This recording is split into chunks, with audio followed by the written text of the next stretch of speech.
One more thing worth pondering as we relate back to Adam and Eve and Noah and the ancient tabernacle, we see this pattern where Adam and Eve show us this downward, this condescension. So if we think about this in this instance as Eden, and when Adam and Eve leave the garden, they descend the mountain, they are clothed, they are covered by the sacrifice of an animal.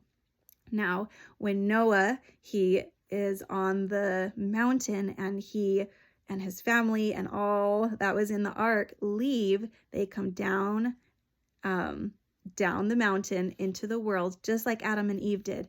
And they both offered sacrifice and followed the same pattern. Now, if we think about the ark and how it symbolizes birth, although they weren't clothed with a garment in the same way that Adam and Eve were, it really signifies the idea of being covered in your mortal body and clothed in your mortal body. Now, the really interesting thing worth pondering is that as we leave this space, there is a covering. And as we go back up and we partake in the ordinances, and this right here would be the washing, anointing, and clothing ordinance to prepare us to go into this middle space or the terrestrial world.